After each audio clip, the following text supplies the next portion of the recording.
We have offensive coordinator Shannon Dawson. We'll straight to questions to Coach Dawson.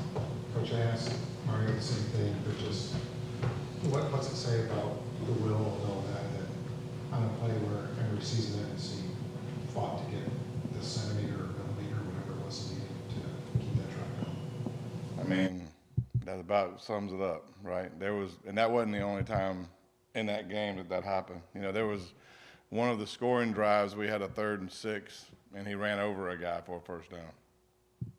Yeah, enough said, right? How did you feel about the way he handled the game in its entirety? I mean, I thought he handled it great. Poise. I mean, if you think about the way the game went, first drive of the game, we're backed up. His feet are in the end zone, right? And showed pocket presence was great. Was watching him close just to see demeanor, you know, everything about his, you know, actions on the sideline and out there was extremely positive, you know. And, you know, there's always things that you wish you would have done, like, you know, I thought we could have hit a couple of those over the middle, but ultimately, through the course of the game, I mean, I thought he played his tail off, and I thought he battled. You know, he really, really, really showed a lot of fight.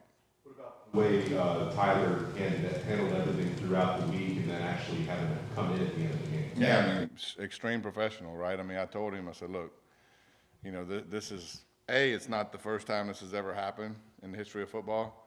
There's a lot of, you know, stories out there. There's a blueprint for how you handle this, right?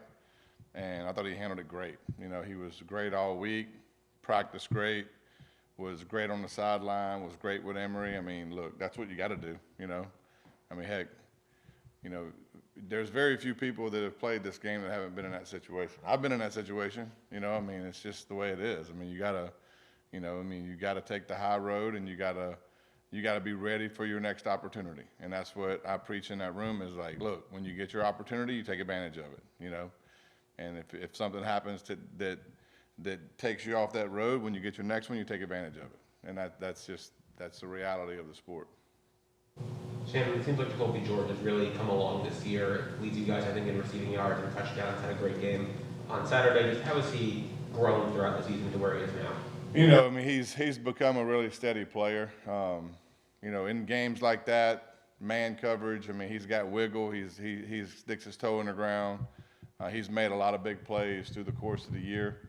And that game was one that's been really on the verge of happening for a little while. And we just need more of them, right? Just need it every week, right?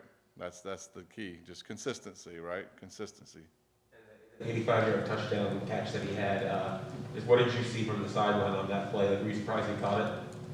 I wasn't surprised he caught it. I mean, I knew, I had an idea where the ball was going. You never know exactly where the ball is going because you call plays and, you know, there's reads and there's coverages take you places. They were playing the field. They were playing on the low hip because a lot of teams do that because you run a lot of curl routes to the field or whatever. So I just didn't know how deep and far the safety was, you know. And I thought it was an elite throw because if he puts air on it, which you really want to put air on that ball, but the safety was so deep, if he'd have put air on it, he probably would have got to it. And so he took air off and threw it a little lower, which I thought was a phenomenal decision for a young quarterback and, you know, elite play by George, obviously. There was a chaotic moment and adverse situation in the 2-minute drill, but when you go back and watch that, what's your assessment of how things went in the 2 minutes? You talking about the last drive? I mean, look, I mean, they can cover pretty good, you know, and I knew that going into that game, you know, I knew that if we got it towards the end and we had a possession to go score, I mean, look, you're not going to get wide open guys a lot of times versus their man coverage. I mean, they're probably the better team throughout the course of this season of playing man coverage. And so we had some opportunities where guys, you know, we ran a slant route the first play and Strep was open, was a little off. If you hit that, I mean, there's nobody else there, you know, so that might be a 30 or 40-yard gain. Typically in 2-minute situations, you need a chunk play, you know. You need a chunk play. You need something to happen that breaks a guy loose, you know. So we just didn't get it. You know, we methodically moved it to the 50, And then we missed on a couple back shoulders to Kobe.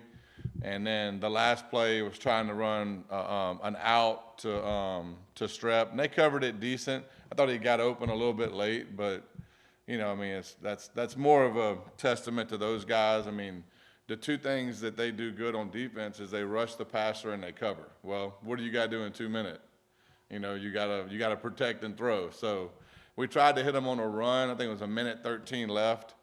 I thought the safeties would be more spread. They actually had the safety a little closer to the line than I thought. So I thought we could hit them on a run like we did at the end of the first half.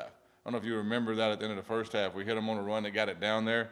I thought it'd be a similar situation in that, but the safety, probably because of that play, was playing a little bit tighter, and his eyes were a little bit more in the backfield in that situation. So yeah, I thought they did a good job of defending 2 minute. And obviously, look, you watch film, and are there plays I wish I would have ran in certain situations? There always is. You know, that's facts every game. It don't matter if you win or lose. There's regrets in every situation, you know. I mean, hell, I wish I wouldn't have called the last play that Emory got hurt on, you know. If I'd have called a different play the play before and we got the first down, I wouldn't have had to call that play. And so all those things go through your mind, you know. I mean, what ifs, you know. It's easy to be that guy, you know. My wife's that guy a lot, you know. She knows the exact play to call a day after I called it, you know, so. She has a tendency to do what she was talking about. She has a tendency to read a lot of things, so she's an expert, you know. I'm the only one who's not an expert, put it that way. When you get, I got 20 seconds. when you get to this point, when you get to week 11, whether you've got 10 wins or 6 wins or no wins, Yeah. how do you keep, when you've got a team that's trying to build, you're in, you know, the early steps of building something that already wants to get to, how do you keep the focus on development to this Man, point? focus on the positives. You know, I mean, we're extremely positive group, you know, coaches and players. I mean, look, this game will beat the life out of you if you let it. You know, don't let it, you know. Focus on the positives. And so are there negatives? There are negatives everywhere unless you're undefeated, you know. So the things that we've been doing good week in and week out are things that you can 100% build on. I mean, we've been physical every week. We've ran the ball against good teams better than anybody ran it on them all year. You know, the first half of the Florida State game is a testament. I mean, they haven't been gashed like that all year. And so the second half, what did they do? They got people closer to the box, and it's like, well, y'all gonna have to throw the ball, right? So we needed to make some play. The third quarter was a reflection of how well we ran the ball the first half. And, you know, they didn't like that. And so they came out and they were like, okay, let's close it down, take the air out of it a little bit, and let's see if they can move the ball throwing it, you know. And honestly, we had some things and we just missed it. You know, it was a little off on a couple of third downs that would have kept drives going on the first third down, right? And so you got to just make those plays and keep drives going. And so, you know, it's easy to look at things as far as, you know, from a far out view and say, you know, point your finger at certain things. When you watch the film, like we watch the film, it's also very easy to point out, look, these are a lot of things we're doing good. All we got to do is these 2 or 3 things a little bit better, and we're in a situation where we're not fighting to tie it at the end. We're fighting to run it out at the end. You know what I'm saying? So it's not hard to see when you watch it like we watch it, but ultimately we also have to have guys make those plays, you know, because ultimately that's going to get us over the hump. What I was asking though is, are the kids still in it? Because the human condition being Yeah. that is, are the kids still engaged in, Oh, in 100%. that? Yeah. I mean, kids love playing ball, you know. I mean, look, in my opinion, kids are probably more resilient than the coaches. You know what I'm saying? Like, they can probably get over stuff probably a little easier than we can at times, you know, most of the time. And so we have to just make sure that we uphold our part of the deal. And our part of the deal is to stay positive, you know. And if our energy and the things that are coming out of our mouth are the right things, then they will follow, you know. And you also have to have the leaders of your team, you know, staying positive. And so it's easy here right now to stay positive because there's a lot more good things out there from our perspective than bad, you know. And we've struggled in a handful of games offensively, and it was easy to see why. You know, we needed certain things to do a little bit better. And then you get in games like that, and, you know, I mean, heck, you know, you're right there in it at the end. You've been more productive than their average, and you just got to have a drive at the end to tie it, you know. And so being right there is good, but that's not what we want, right? It's close, but not close enough. And so, but there's definitely positives throughout the course of the game and throughout the course of the season that you can lean on. And one of the biggest ones, honestly, is just up front. I mean, we protect the quarterback as good as I've seen. We run the ball as good as I've seen. And so those two things are typically the two things that are the hardest. And so if we can keep doing that, then I promise you the other stuff will fall in place. Last week you said that you think Tyler's issues the last month or so has been like trying to do too much. Oh, I know. That Tyler's issues kind of stem from trying to do too much. Obviously, you know, the drive he had against FSU, he has to try to do a lot, so it's not really a great sample size, but do you think he's improved on that front from what you've seen in practice? I do. I honestly do. I mean, the drive at the end's tough. It's tough to go in there when you haven't played and try to win the game, you know. He made a couple really good throws, and he was trying to make a play at the end, and, you know, it's 4th down. So why not throw it up, right? You got to. And so I would think different if he didn't, right? And so his mentality and focus is a little bit different right now. A lot of times, too, you know, you don't have to look far for this. Like, I know that, like, everybody, like, gets tunnel vision on certain things, but Alabama had a quarterback that got benched. Look how he's playing right now.